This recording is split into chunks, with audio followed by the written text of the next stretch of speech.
Okay, folks, welcome to today's edition of our videocast, My Life with Robert Burns. We're pleased you could join us. I'm Douglas Mackenzie, and joining me for Kilmarnock is my friend and colleague from Newcombe Burns Club. Hi, Jim. Hi, Douglas. Hi, everybody. We're delighted today to be joined by a big name from the Burns Supper Circuit, somebody that many of you will know. To tell us about his life with Robert Burns, please welcome Niven Rennie. Hi, Douglas. Hi, Jim. Hi, everybody. Nice to see you, Niven. Thanks for giving up your time to talk to us today. Maybe you could start off just by telling us a little bit about yourself. Sure. Well, thanks. It's a real privilege to be asked to come and take part in this with some of the luminaries that you've had from the Burns world over the past few months. But no, I'm not an Ayrshire boy. I'm an interloper. I was born in Greenock, where Noah landed the Ark, of course, and I was born in Greenock Rankin Memorial Hospital because I came from Dunoon, Kirn, the village of Kirn, and there was no maternity hospital there, so I get taken over to Greenock to be born, and that is a claim to fame, which I use mercilessly. But my family circumstances are quite strange. My grandmother was born in 1874 in Edinburgh, and she got engaged to her second cousin, and the family were found that a bit disgraceful, so they didn't really approve of the engagement, which meant she didn't actually get married until she was in her late 30s, and she had my father in 1917 when she was 43, which is quite amazing, and then she went on to have another child, and my father didn't marry until he was 36, so there's real longevity in my family, and goes way back to Victorian times and just a couple of generations, which will come evident when we talk about Burns later on. But so I grew up in Dunoon, Kirn. My dad had a bookshop there latterly. He had previously been a shipbroker in Glasgow and had travelled by boat from Dunoon every day. And the Second World War broke out, and he was in the Navy, and his ship got sunk in Malta when it was in dry dock, and he got stuck there during the Blitz, which Malta got the George Cross for. My dad was there through that, and came back, got a job as an accounts clerk in an accountancy firm, but then in the 60s he got cataract in both eyes and couldn't do the accountancy work anymore and bought a shop, and that's what he became known for in the area. I grew up as a son of the bookshop man, and my mother worked in as a legal secretary, latterly in the fiscal's office. So it was a really good childhood in a nice wee village. Growing up, the steamers coming into the pier all the time, and an interest in all that went on there. Highland Mary on the statue beside the castle in Dunoon, looking down to Ayrshire, and then I went to the local primary school. And then my parents sent my elder brother, he had an elder brother, a younger sister. My elder brother got a bursary for Keele School, the boarding school in Dumbarton, and he went off there. And when I came of age, they decided I should follow him, but I didn't pass the bursary exam. So the bill came in. They couldn't really afford it, but some family money assisted from my parents to send me to boarding school. And so off I went. And I tell you, it was no bed of roses. It was quite a harsh existence. I was a full boarder, didn't go home at weekends. But I great love of football. When I was a young boy, and school introduced rugby and cricket to me, and I got really lost in the statistics of football and cricket and rugby over my teenage years. I remember a maths teacher telling my parents I didn't know much about Pythagoras' theorem, but I could tell you what socks Doncaster Rovers wore. And then latterly, I started playing a lot of sport. I got into the first 15 for rugby, first 15 for cricket, and I didn't really go to classes as often as I probably should have done. And I left with a smattering of O grades, 3 hires, and I didn't really know if I wanted to go to university. In 1979, I sat an interview for Clydesdale Bank, and they offered me a job, and I said, well, I'd like to finish my school year, really, because I wanted to play for the first 11. And they said, okay, come in July, start with us in July. So I didn't really go to classes at all during my 6th year, because I already had a job. And I went down to the Clydesdale Bank, Dunoon, worked there for a couple of years, and then they posted me to Greenock. So like my dad, I started on the ferries to get to my work every day, and over there for a year.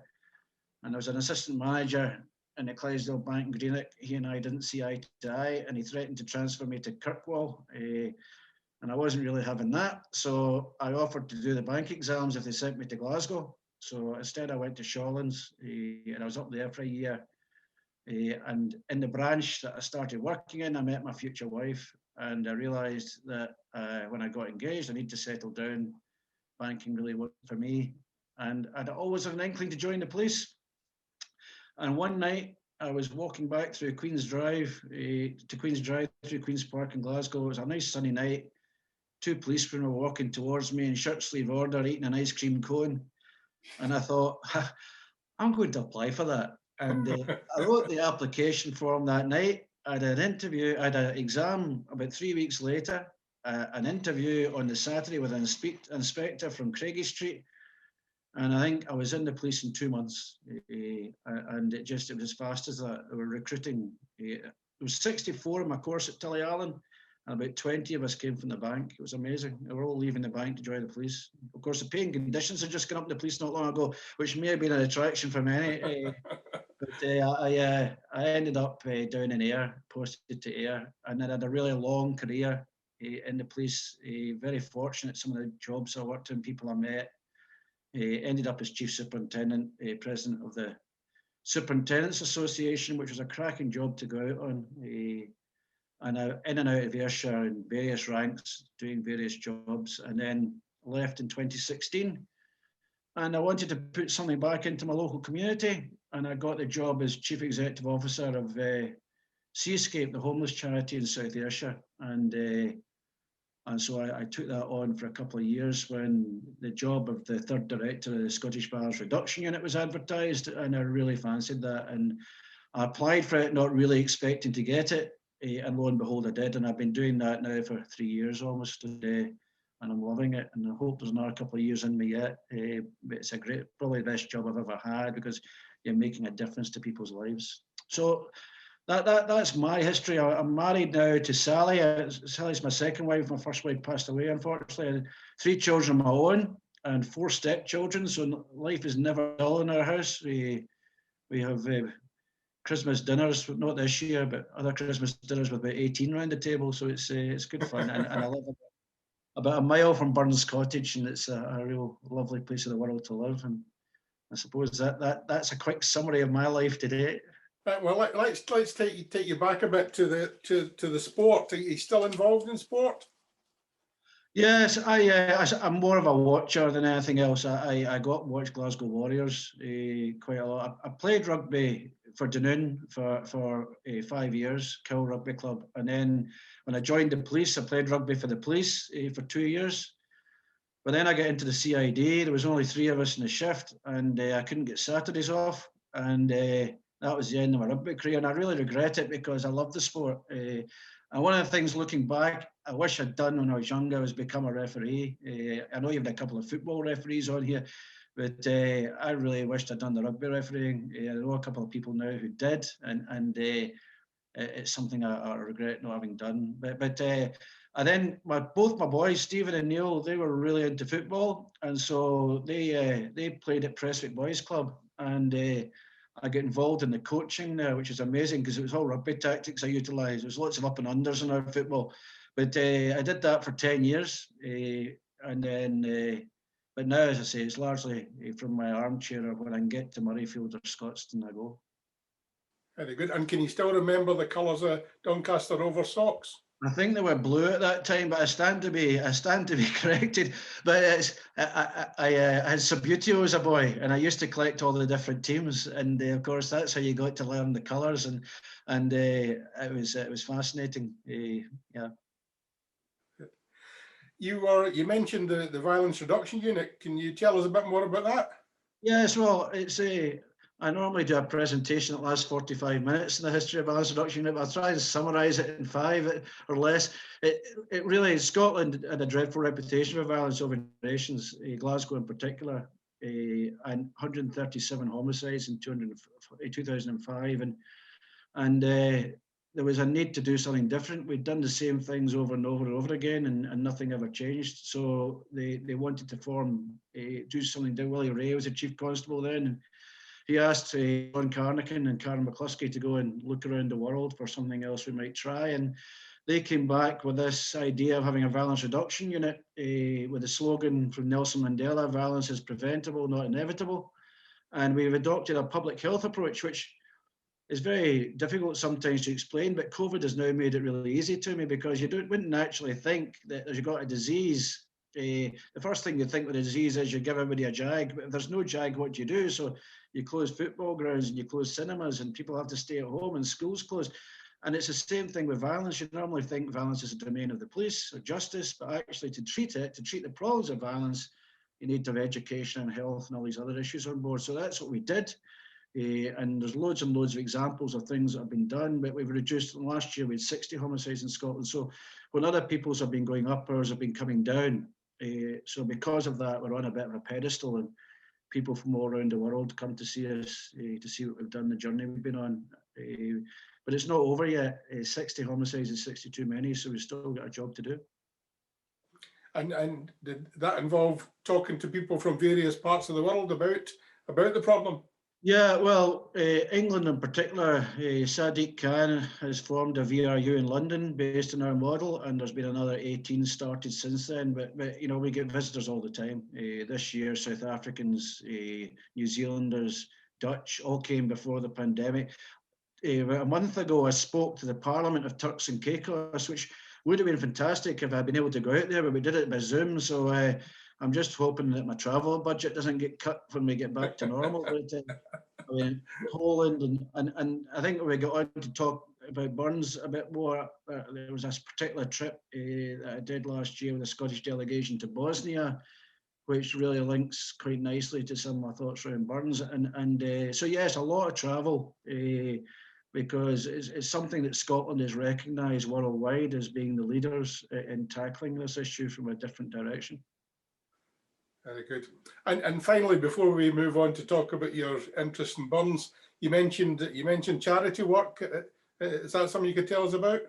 Well, yeah. Well, I worked with a homeless charity for 2 years. Homelessness is very close to my heart. Poverty is very close to my heart. Again, there's connections with burns and all that. And I actually, when I'm talking about violence reduction, and I actually talk about poverty as well, because it's all linked. The deprived communities in Scotland have not seen the improvements in all these different issues that some of the more prosperous areas have. You know, it's our deprived communities that still see high levels of alcoholism, drug addiction, violence, poverty.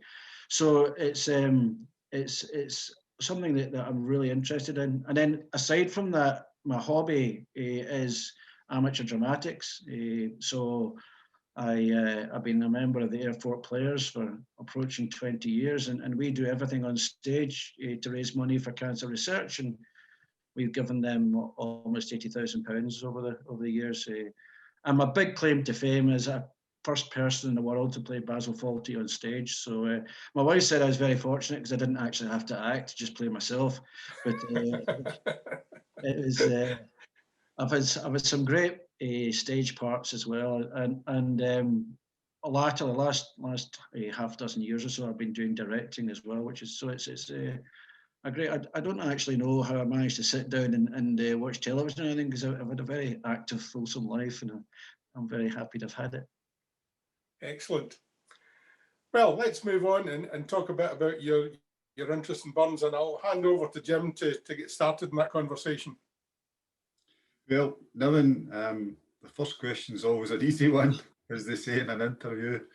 But basically, how did your interest in burns start? Well, there's two directions, Jim, and I'll try and tie them together. One's family. So it was there all the time, and I didn't really know about it. And it was only when the other direction kicked in, I started to dig into it and realised it was in my subconscious all my life. And I'll explain that in a minute. So really, I didn't do any at school. My mother and my father were not involved in any of that activity. Although we had a burns letter in the house, and I never really paid much attention to it. That's the truth of the matter. In 1992, when I was in the CID at Ayr, someone had a ticket to the Ayr Police Burns Supper, and I get invited if I wanted to go along to sit at the CID table. And I don't know if you remember that one, Jim, up at the race course, Lawrence McIntyre was the chair, and Ian Hugh MacDonald, the minister to Bolton, did the immortal memory. And I was fascinated. It was a totally new experience for me, seeing my colleagues in a different way. Lawrence McIntyre held the audience in the palm of his hand that night, and I went away really impressed. And thereafter, I was trying to get a ticket year after year after year, and until eventually I was put on the list and got tickets in my own name. I think I've only missed 2 or 3 police burn suppers in that time, and I just grew to enjoy it. And I wouldn't say I was very knowledgeable of burns. I just enjoyed the night, enjoyed the company, enjoyed the camaraderie, enjoyed seeing my colleagues and invited guests in a different way. And the singing of Linton McMillan and such, like Andy Jess doing the haggis every year. It was just fantastic. And in 2004, I was working at Strathclyde Police Headquarters, and it was a forced burn supper, and I'd maybe been to it twice. It was a black tie affair, all the high Hegians went, and there was a committee for it, and my friend Bernie Higgins was on the committee. And at the last minute, they got let down. One of the speakers said he couldn't come, and they didn't know what they were going to do. And Bernie knew I did amateur dramatics. He knew I liked to make people laugh. I told loads of jokes in the office and such like. And he said, I'll get Niven to speak. And they came to me, and I just couldn't believe they'd asked me to speak at this event. I'd never done anything like that before. And I quickly stitched something together, which I've still got. And I look back at it as shame, actually, but I managed to stitch together. And of course, good old Jim Thompson was doing the immortal memory that night at the Hilton. And I got up on my hind legs, quivering like a jelly. I delivered something equating to a speech. And from there, it just kicked off. I get great feedback from it. So the next couple of years, I got invited to do burn suppers at golf clubs and bowling clubs and such like. And then I think it was about 2008, Irvine Police burn supper. And then I got asked to speak at my own burn supper, at the Air Police burn supper. Again, Jim Thompson in the chair, Hugh Farrell doing the immortal memory. And I did the reply to the lassies, and it must have gone all right, because they invited me back again about 3 years later. And then since then, I've done burn suppers all over the place. Armadale with Jimmy Bowes, and old Willie Kirk that gets off his feet at 95 years of age and does Tam O'Shanter and Death and Dr. Hornbrook, work perfectly with passion. And I've heard some great speakers. Brigton Burns Club, I did that with 800 people at it. And then I got asked to be secretary of the Police Scotland, or the Strathclyde Police Burn Supper as it was in 2009. So I then started organising burn suppers, got to know more people in the circuit. And I had some of the best. We paid some of our speakers. So I was getting speakers like Sandy Strang, who, God rest his soul, probably the best after dinner speaker I've ever heard. Peter Brown, who is up there, around the best now. And in the Burns world, we had Jimmy Gibson, Jim, Angus. So I organised the final Strathclyde Police Burn Supper in 2013 before Police Scotland was created. A great honour of doing their toast to the force that night. But sitting beside me was my good friend Angus, and he'd agreed to do it. I knew that one was coming up, and Angus had given me his word he would do it about 2 years before. And he's sitting beside me, and he turned to me and said, "Joe, Niven, I should have been in New York tonight." So much. He said he turned down New York because he's really given his word to me, and that's the sort of camaraderie and support you get. And then, of course, back to Air Police Burn Supper, I chaired it myself a couple of years ago. And last year, I would have done, or this year just passed, I would have done the immortal memory for the first time there. But of course, COVID struck, so I'm hoping they'll still have me back next year. But that's a quick journey through some of the points that I've been at with the Burns world, but it's been fantastic. I met some great people and some fantastic performers over the years. Well, I know we tend to be biased because, I mean, I've been going to that burn supper now. I wasn't at that. I think 96 was my first Air Police burn supper. I'd been at the Kilmarnock one before, which is not the same type of event, I've got to say. But we tend to look upon the Air Police burn supper as something rather special. But if we ignore that, what's been your favourites in terms of burn suppers away from the police one?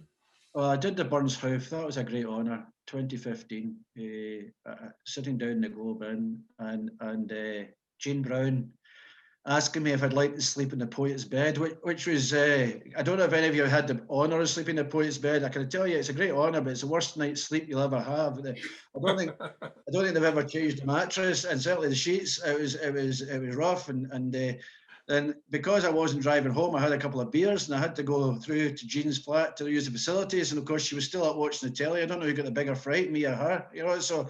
But that one sticks in my mind. Brigton, Angus mentioned Brigton, 800 odd people squeezed in there, and they run the schools competition, and hearing the kids get up and doing the recitations and such, like, just fantastic. And then the smaller ones, you know, I did a Drossen indoor bowling club with 25 people in it, but my goodness, they really appreciated the night. And you know, Dunoon, my brother-in-law was captain at Kill Golf Club, and they had difficulty getting speakers, and he asked me if I'd go over and speak there. And goodness me, 5 years out of 8, I was on that ferry over to speak at Dunoon. But every time I went, it was a fantastic audience. And as I said earlier, I love making people laugh, and you know, that's my feedback. And I can't actually think of one that I've come away from thinking I didn't enjoy that. They're all fantastic. I remember coming out one in Bar one night and the snow had fallen and I could hardly get back up the road. But there's you know, the memories are endless. They're fantastic. Aye, well, you mentioned something earlier on that I think that people would really be interested in, and that's a connection with Burns and your visit to the Balkans. Yes, well, I get invited as part of a Scottish delegation. There's an organisation called Remembering Srebrenica Scotland, and they take people out from Scotland, politicians, journalists, out to Bosnia, where the war was in the early 90s, to meet survivors and hear about the genocide that happened there. And in my position of Violence Reduction Unit, I got an invitation. And I went out, as a group of about 8 of us went, including Ricky Ross and Lorraine McIntosh from Deacon Blue were on that trip. And we went to the graveyard at Srebrenica. 8,000 young men were killed there in one day, way back in the early 90s. And it's harrowing. You see line after line after line of graveyard gravesticks and crosses, and I just remember wandering around that graveyard, and the only thing that I could have in my mind was "Man was made to mourn." I kept saying these lines over and over in my head. And so on the way back, we're sitting in the airport waiting for the connection to Glasgow, and the leader of the delegation, David Hamilton, said to us, we wouldn't mind if when you get back you tell people about what happened here and find some way of touching Scottish souls with the story of the genocide. And for somebody like Ricky Ross, it's dead easy, just write a song. And I was thinking how I could do it, and I just decided to write an immortal memory based on that experience. So I did that, and I delivered it last year for the first time in the Motherwell Police Traffic Burn Supper up in Motherwell, and then I did it later on at Cricket Home Bowling Club in Kilmarnock. And the feedback I got from it, because it's different, it's not what you expect to get from a burn supper, but it goes through all the bits about Man is made to mourn and finishes off with the man's for man and brothers be for all that. And it's actually an immortal memory about hope, but set against some dreadful tragedy. And I think that's really important because, you know, Burns, I think you've talked about this in one of your immortal memories, Jim. Burns is really relevant to modern times. I love sitting listening to Hugh Farrell when he does his immortal memories with no notes at all and goes into the history. And I remember one time him talking about the banking crash in Ayr during Burns' time and linking it with the banking crash more recently. And I think these parallels are important. And so that was in my mind when I did that. It certainly, I've not heard yours, but I've heard Jim Haslett did one about his involvement with the Lockerbie catastrophe, and it's one of the most moving things I've ever heard, and I commend you for doing that. But if I'd like to ask you a kind of personal question, really, from my point of view. I mean, when I first you and I first worked together, it'd be around 2000 when I was at Ayr and you were here as an inspector. And the first thing that I was told was that Niven's a thespian. I thought, oh, right, does a bit of acting. And it struck me then that you'd be a perfect foil for a reciter, but yet you don't. Have you ever had any interest, or would you turn to that at all? It's in my conscience that I should do it. I do learn lines, although, as any actor will tell you, the older you get, the harder it is. But I think the reason is I stumbled into it. I explained earlier how it started. It was by mistake more than anything else, and it sort of took off that I was doing speeches, and I loved the speeches. I loved the feedback from the audience. So that's what I decided was my niche. And you know, I've heard so many great readers. I mentioned Willie Kirk earlier on, and there's so many. You could be here mentioning them all night. But you know, it's the one I keep getting invited back for is doing the speeches. But I probably will have a go at some point in doing it. Funnily enough, my younger boy Stephen's in the RAF, and he got asked last year to toast a haggis down at RAF Cosford near Wolverhampton in the officers' mess, and he learnt it in 2 days, and I'm so proud of him doing it. So it's I'm quite hoping that he's going to expand that, and it'll become a bit of a family tradition that we keep doing the Burns. I think it certainly piqued his interest in the Bard, having been invited to do that. I mean, really, I think you would engage an audience great as a reciter, because having heard you speak, and I don't know, I would say it's well into the tens of times. I mean, it must be 40, 50, 60 times that I've been at Burns Suppers and you've spoke. You've been very engaging with an audience. Any other kind of Burns ambitions in you at all? Well, I mentioned earlier on my family connection, and I really want to explore that a bit more. And when I've finished doing what I'm doing, that's probably where I'll go. I mean, you and I have spoken before, Jim. My ancestor, Bailey Robert Niven, his son was Alexander Niven, who became the minister at Dunkeld Cathedral, and he went to Hugh Rogers School at the same time as Burns. And so did his cousin, Willie Niven from Maybole, who Burns corresponded with regularly. And on one occasion, writing to Willie Niven to say that he bumped into my great-great-great-grandfather, who was at that time tutoring the Hamilton's children at Sundrum. And my aunt, my dad's sister, she was an archaeologist, but she had great interest in Scots history. And I found just after she died, pulling out some Burns books from her house, that she'd done some research on that and reckoned there was some family connection to Burns's mother, even through the Rennies. She reckoned that my great-great-grandfather, Edward Rennie, was second cousins with Robert Burns. So she hadn't taken it back any further than about 1760, around about that time. So I would like, living in Burns country, to explore that a bit further. But it's really, you know, it's something I always think of at Burns Suppers, that we do have that sort of tenuous family connection, which is quite unique. And I remember I spoke about the Final Force Burns Supper with Angus sitting beside me, and over the haggis, neeps and tatties, I happened to mention it to him. And you know, he changed his immortal memory to include some reference to Willie Niven in it, which was amazing. It was A, amazing that he did it, but B, the dexterity to do it on the hoof, so to speak, just fantastic. Willie Niven plays a big part in the Tam O'Shanter story, and obviously bailing Burns out with his large tavern bill.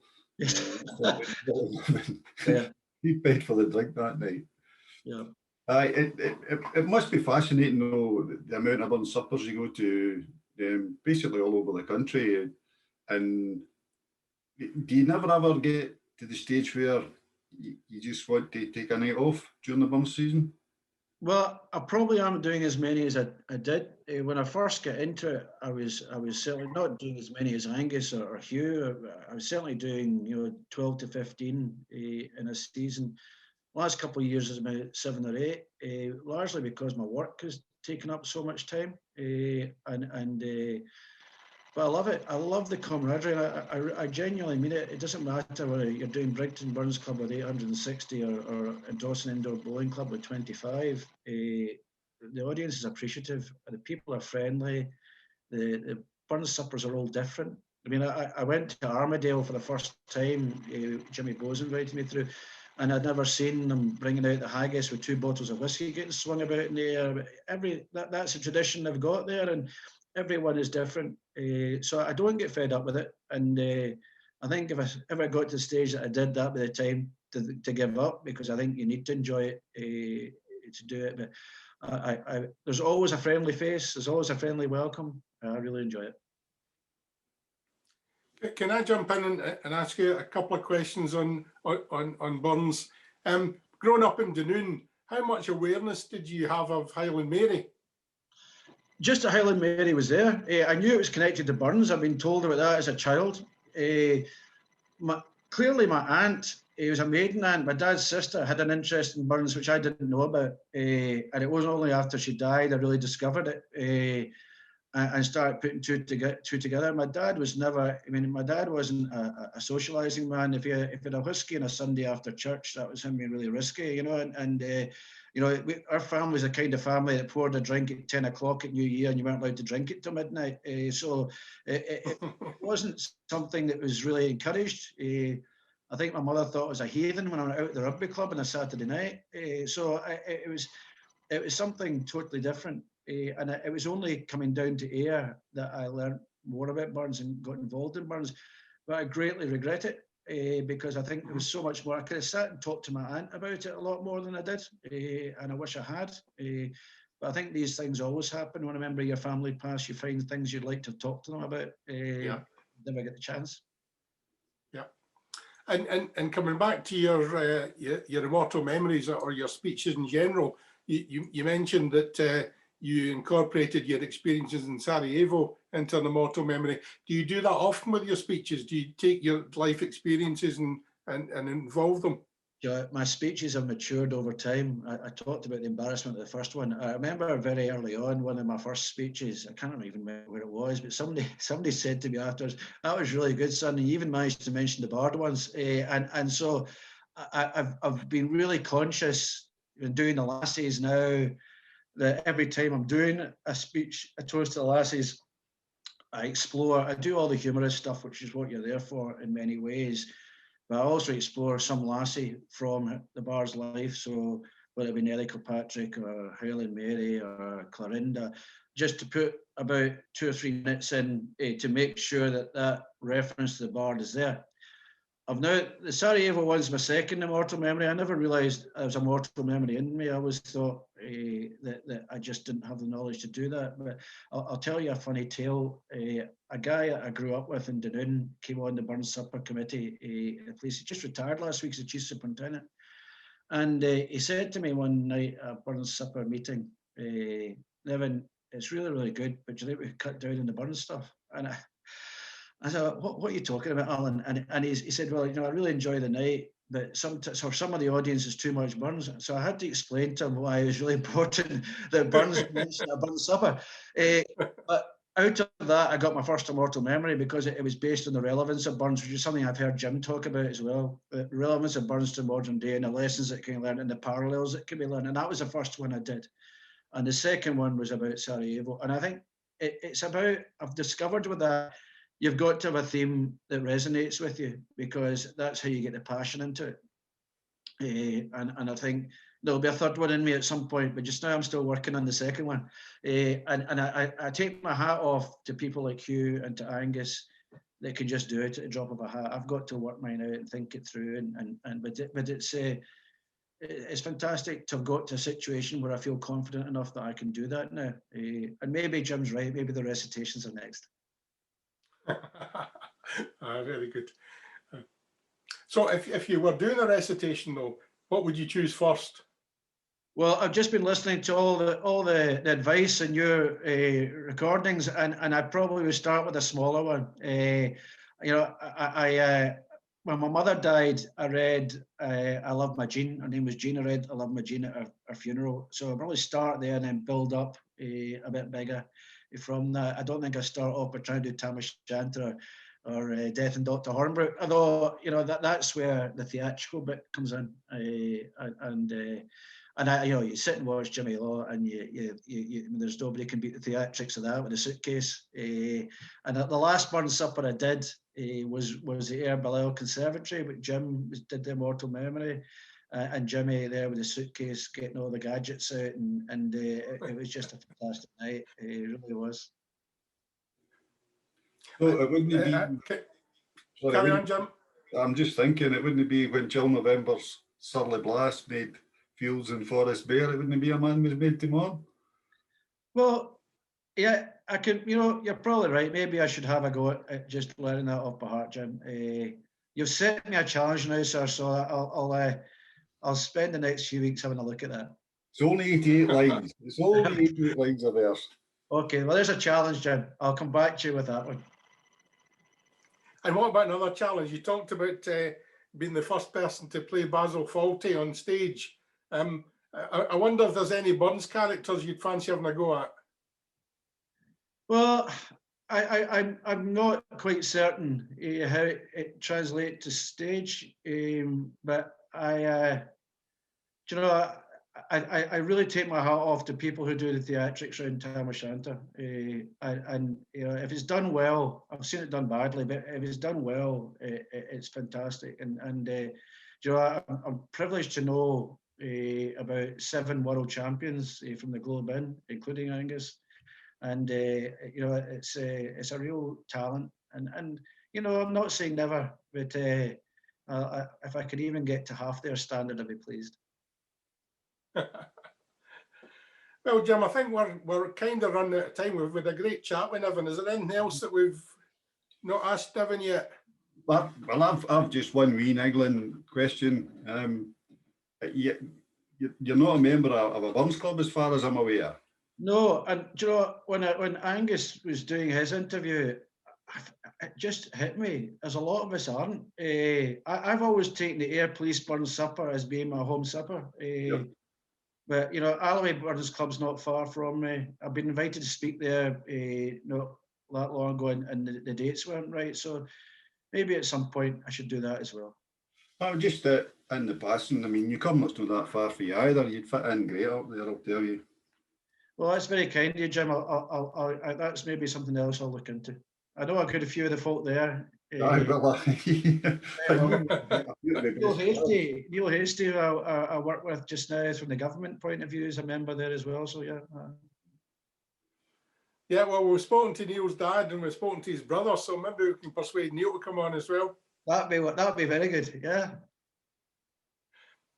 Well, Niven, that's been tremendous. It's been great talking to you, and really just leaves me to say thanks very much for giving up your time and telling us about your life with Robert Burns.